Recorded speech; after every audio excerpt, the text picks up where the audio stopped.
Hello and welcome back to Another Thing. Today I am here with a very special person whose name I repeatedly butcher. I'm going to refer to you as Kay. You are my sponsorship manager, essentially. How are you doing today? Oh, hello. Thank you. Thank you for having me today. I'm doing amazing. A little bit worried, but I guess I will be fine. You will be fine, and if not, would you like to tell us a bit about yourself and what it is that you do with this channel? Not this channel specifically, but all of my channels. I am an influencer relationships manager at Audiensely. We're an influencer marketing agency, so we kind of work between the client, the brands, and the talent, and we combine them together and look for best campaigns for the best talents. I feel quite chuffed by that. And in case you're wondering exactly what that sort of stuff is, what are these integrations, these sponsorships, these clients? Well, this video is sponsored by Raid Shadow Legends, the game with over 600 champions featuring unique skills. And Raid has just celebrated their 3rd birthday as one of the top RPG games, with one of my favorite features being the Shadowkin faction, warriors of the East who are both evil and sometimes not evil. And there's a ton happening in Raid this month, such as the Path of Light summer event, new skins for Trunda Guilt Mallet, and a special Deliana Chase event where you can get said Deliana by logging in and playing for 7 days between now and July 20th. And the gifts keep coming, because once in-game, all new players can enter the promo code MyDeliana to get 50 XP brews to max your Deliana all the way up to level 50. Use my link or scan the QR code and new players will also get a free starter pack to kickstart your game. We're talking a free Champion Tyrell, 200k silver, 1 XP boost, 1 energy refill, and 1 ancient shard. You'll find these rewards here in your inbox for the next 30 days, so good luck, Shadow Raiders. So that is an example of an integration. It's a real example as well. This video is legitimately sponsored, thanks to, I mean, you've been working with Raid for what, 2 years now? Yep, exactly, 2 years. Wow. So you would know those integrations pretty much off by heart. I reckon you would just need to turn a camera and you could just spew Raid integration out. Yeah, that's actually true. That's a contest that I wanted to do among the colleagues, like for everyone who is in charge of any campaign to do an integration, just to give it a try and just for internal use. And just go with it and have some fun with it. So this is a very fascinating industry, I think it is, that we work in. How did you find yourself here? Well, it was a very interesting way to get in here. I was doing team assistance and I've studied and did a lot of different jobs. I even worked for the H&M store once for a very long time while I was studying. But at some point I was waiting for my German visum to get done, and then the pandemic has started, so I was like, okay, I need to change my life, I need to do something. And since I was doing creative things and I was very present on social media, trying to get viral all the time, at that point didn't happen, but yet I was persistent. Persistence is everything. So yeah, I was like, I need to change something, I need to change my life. And that was where I was back in Russia, and that's where I found some job title called Influencer Relationships Manager or Influencer Manager, I think, at that point. So I've applied for that and got a job in St. Petersburg. So I've worked in an agency for 7 months, I think. And then I just wanted to go further, to go back to Germany, because the pandemic was not over, but like calming down a little bit. So that's where I sneaked in, and now I'm at Audiensely and part of a very proud and lovely team. You actually have quite a fascinating background. You didn't just plonk into the world of influencer shenaniganry. You were a cosplayer prior to this, were you not? That's true. I did some post-apocalyptic cosplay, something between the Mad Max and the Fallout and the Metro style. So yeah, I used to do a lot of cosplay, be on conventions, and have a lot of cosplay friends, to be honest. So yeah, it's quite an interesting part. Yeah, and also, you are a content creator yourself, and you've gone viral on Instagram. Yeah, I did. Like literally, my Instagram bio says went viral once and is still trying to repeat it, because going viral is hard. It's literally almost impossible. But that has happened once. I did a reel, actually just mock on H&M. I was walking there and seeing some things being very interesting design, of a very interesting design, and I decided to just make a little reel of it, and it got to 2 million views. I still have no idea how this happened, so it was fun. I was trying to repeat it, but was never able to. Sometimes it just happens. My most viewed video has over 3 million views now. I have no idea what about it did that. It's a terrible video. But, sometimes you just ride the right... Sometimes you just ride the right wave. Yeah, that's true. It's just you do something that people really like and you hope you place a correct integration into it to get paid. So it really comforts me that you do come from that creator background. And I'm wondering, are there any others like within your organization, or is it a common thing for influencer managers to have those creator backgrounds? Not always, but this happens quite sometimes. For example, one of my colleagues, Angelo, he is a YouTuber, or he was a YouTuber. He was a World of Warcraft player and was doing Let's Plays. And then someday he just woke up and decided he wants to do influencer marketing. So he applied for a job at Audiensely and got the job, of course. And first he was the talent manager, because this would make sense. The talent himself doing the talent management. And then later on, he was promoted to the brand manager, or campaign manager, as we call them. Now he takes care of the brands. So he really does the amazing job. And the influencer background really does help him, like speaking with talents or doing the job or understanding the basics. Because, I mean, like, of course, you can start without the background. But having that background just helps so much, like for me as well, knowing the basics of YouTube, because I have a small channel, but we will not talk about this. It's just like for smaller vlogs and everything. But this really helps to understand how things work and what you do need to know and what you don't have to know, like all these things. It does. As someone who comes from a theater background, it is always good to know what the job is of the people around you. So as a lighting technician, it always helped to understand what sound was doing, what set needed to do, even to a certain degree, like what the actors needed to do. I do have to apologize for my light situation today then. I was doing my best. Disgraceful. Hey, I had to steal the Audiensely sign from the office. It has traveled through the whole Düsseldorf to be at my place. So it's and the sign, like our office right now is empty. It's without the labels. So I stole everything for this interview. So you don't say this. I appreciate your thievery for my sake.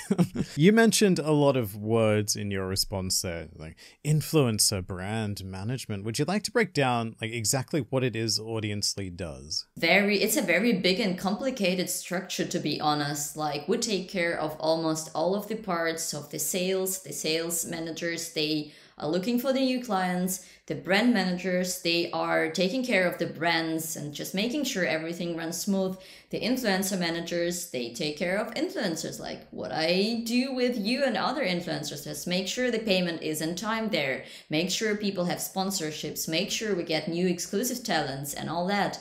And we also do paid media for the clients. Like, for example, let's say we have one client who is on a French market, but they have started something in Germany and they would need a German Instagram account. So we do this as well. So we cover practically everything for now, and we're still developing. So we're looking for new possibilities and new things to do all the time. So how many different platforms do you operate on then? We cover YouTube, of course, Instagram, TikTok, and Twitch. Sometimes we do Twitter, but not that much. Like if it's mostly an additional post to the YouTube integration or something like this. But basically all the platforms, or all the powerful platforms. All of the powerful platforms. Exactly. So you saying Twitch actually worries me a bit, because I know the way that I work with you guys as well as other sponsors is that I have to like send you my 60 seconds or whatever it is for approval beforehand. You can't necessarily do that with Twitch, can you? You've just sort of got to... Yeah, it's like, it's always a little bit risky with Twitch. So because you cannot control anything that's happening online, you just have to go in with it and just like relax and sit down. Of course, you still have to be there, and the influencer has to be available during the Twitch live stream, because some crazy things might happen. That happened to me, and yeah, it was a fun story. let's put it like this. It was a fun story. Well, now that you've brought up there's a fun story, my next question is, what is the fun story? So we had this live stream with an influencer playing a game, and are you familiar with Twitch and how it works, and like do you watch any live streams? Okay, cool. So this guy sits there, plays his game, and he has these donations that keep dropping in there. And when you have the donations, you have the voice which pronounces everything the one who donated like writes for you. So this guy just plays and minds his own business, and suddenly one of his followers or viewers start donating him money and commenting inappropriate stuff there. I will not comment it here, but it was funny but very inappropriate. And the talent was like, oh, like he was trying to do something online. And I was sitting there like, please do something. The client is mad because it should not be there. Even in the contract says like, no bad language, no swearing, like be polite and everything. And there is this big blob happening online, and no one can do anything with it. So the talent is trying to raise the bottom line for the donations. Like first there was maybe $1, then he was going to $10, and this viewer was still donating.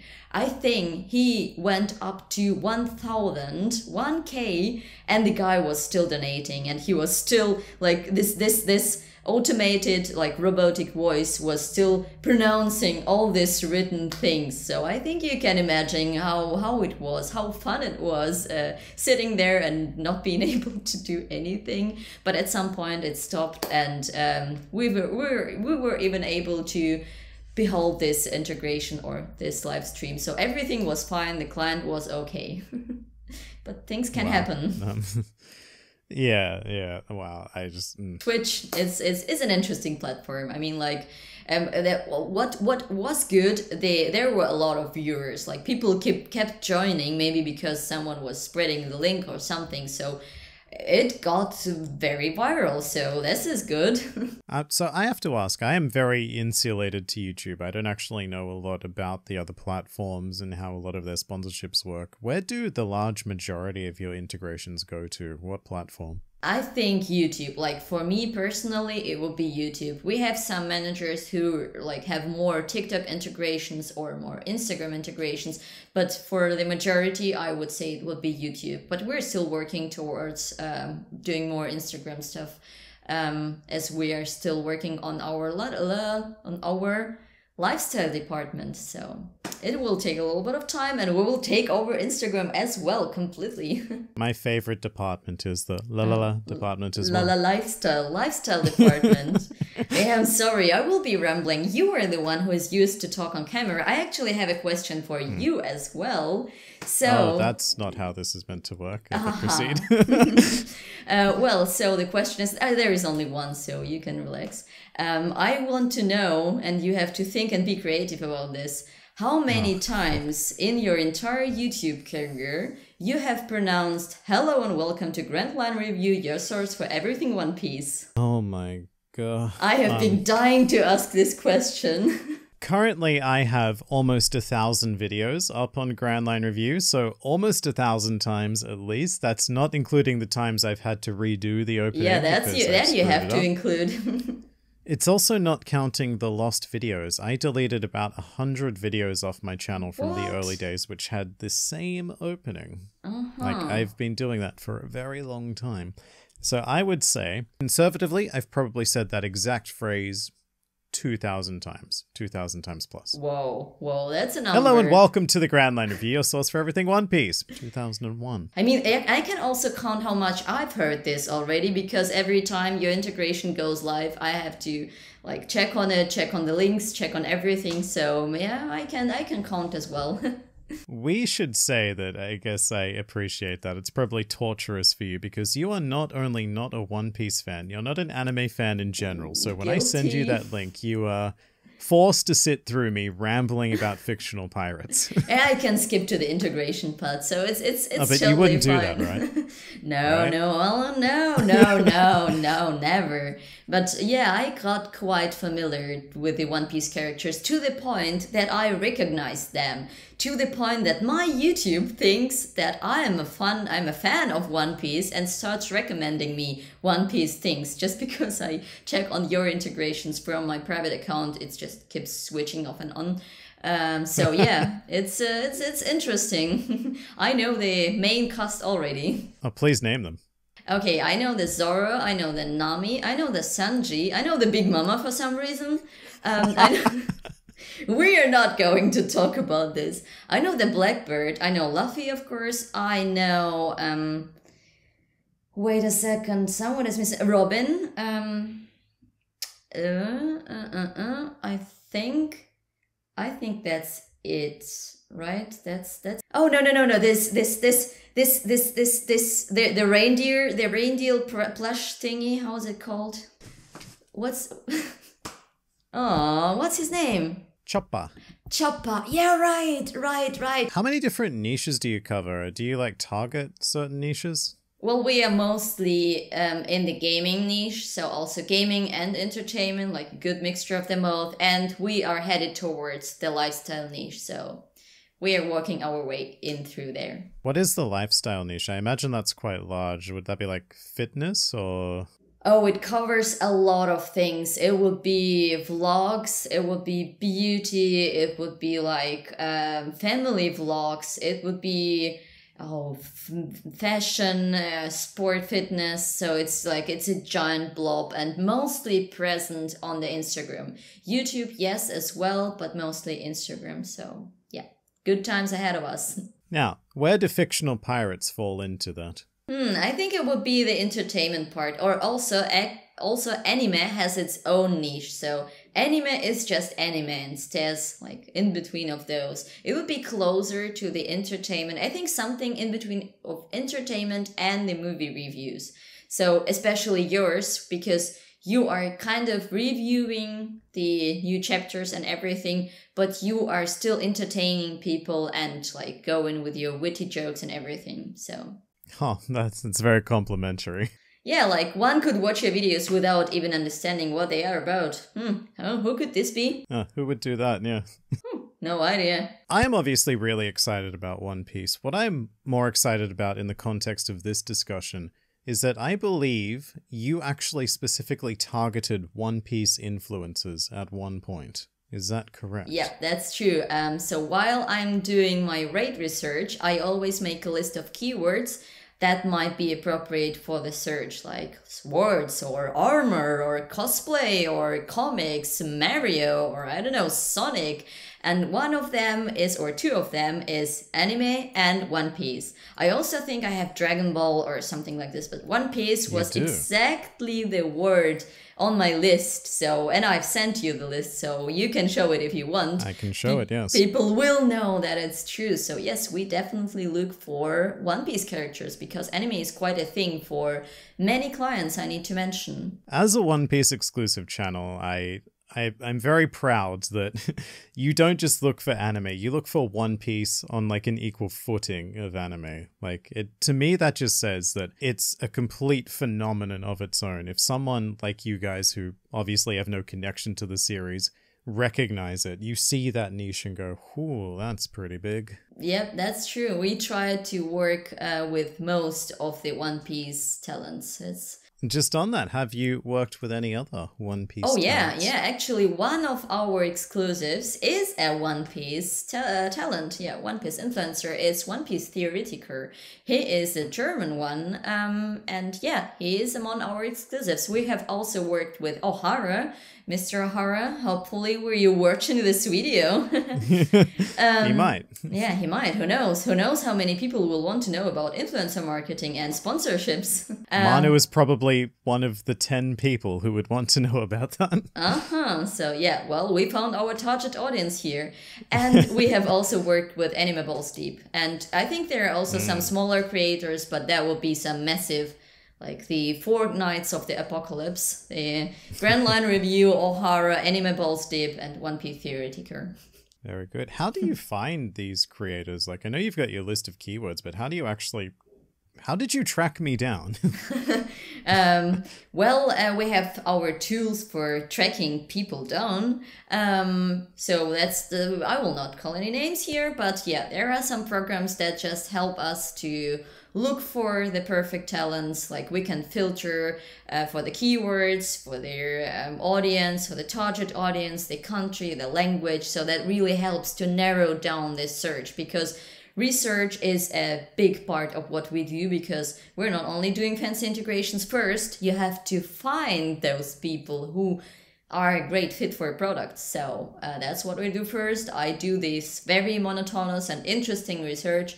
And I create the keywords, I put the other filters in, and then I dive in. So that's how I found you, and that's how our first rate integration has happened. So now that you've described that, something that I am endlessly curious about is what, and no one else will care about this, but that's fine because this is Dude in a Room, but like, what metrics do you look at when you're deciding, oh, should I contact that person? Like, are you looking at subscribers? Is it views? Is it some sort of engagement? It's actually a comment to your last video. That's when I was researching the Dude in a Room, I found the video where you were answering your viewers' questions, and that's what they ask. They have been interested about the sponsorships, and you've mentioned that subscribers matter more than views, which is not true. No, Mr. Grandline Review, or Mr. Dude in a Room in this case. So yeah, everything matters. The subscribers do matter, but views do matter as well, and for a pretty high degree. For YouTube, we would be looking from 20k views, at least better from 50k views. I mean, some brands work with the smaller talents as well, but mostly mostly brands are looking for the bigger talents. The bigger, the better. Yeah, so the subscribers matter as well. I mean, if there is a vivid difference, for example, let's say 2 million subscribers and just 50k views, it's bad. I don't know, 10k subscribers and 200k views, there is something not working properly, probably. So I think a good proportion of both is important, but basically, yeah, 30k at least on YouTube and 10k followers on Instagram would be a must. Right, so 30,000 subscribers on YouTube, you look for about 20,000 views as a baseline? Yeah, would be mostly, probably in these proportions, but also it depends on the length of the video. It depends on many things, because for example, shorts is a very tricky thing for YouTube and for an integration as well. So there are a lot of things that need to be paid attention to, let's put it like this. Are there any no-go channels? Are there any niches that you refuse to work with? Tricky or questions. That are difficult to work with? I'll expand it. Oh, you putting me into some tricky questions here. All right. Yes. Well, animal hunting and animal killing would be a tricky one. But also, it's we are trying to stay in the middle. We're always looking for the creative channels, but we always have to take care about the brand safety as well, because brand guidelines need to be respected, of course. And so we are trying to find our place in between of those two. So nothing that will not respect the community guidelines, and everything that would still be creative and interesting and entertaining. That's very important. Also referring to our question from before that, comments matter as well, likes matter as well. Engagement rate is something that needs to be alive on the channel. Other way around now, because you've said that obviously influencers need to be respecting the community guidelines. Do you ever get contacted by sponsors, by clients that have not safe for work products? Me? Never. Because I know I have. I've been contacted Really? by quite a few of them, yes. All right. What do they want from you? I am afraid to ask. Let's just say they want some things that are not friendly to the community guidelines. All right. Well, maybe kids are watching this. I guess we will have to skip this one then. Any kids watching Dude in a Room, please do comment. I would be horrified if you were. So, creators. I am one of those things it is that we've just spoken about. Things. You are a human being. Oh, thank you. Thank you. I appreciate that. YouTube doesn't think so. Numbers. Very serious, not so serious, but kind of serious question. How reliable are we? Because I know that a lot of us can be quite all over the place with our content. It depends on the influencer. It depends on the manager as well. It depends on the person, first of all. Like, mostly all of the talents are quite reliable. If we have a contract, then we work according to this contract. If we have a deadline, we work according to that deadline. And if it cannot be respected, then we discuss this and we look for a good possibility to fix this. Speaking of you, I would give you 9 of 10. Probably, yeah. 9? Yeah. You're missing one point. Oh, why? Well, there was this one time, if you do remember, with us having an integration and you just ghosting me for 2 solid days exactly before the release. So, yes, you did the integration. It got approved, but I was still not sure. Like, all right. I mean, writing you in the middle of the night, like, hello, Mr. Grand Line Review, would you please confirm you're still going live? Xenia, thank you so much for taking the time to share your insights. The world of sponsors is very mysterious to me, and I'm kind of involved in them. So I hope that you guys learned something from this. And please, do you have any final words? Well, you're very welcome for the answers. Yeah, the final words, keep up the good work, keep up doing sponsorships, never ghost me again, and we're good, I guess. All right. Thank you so much.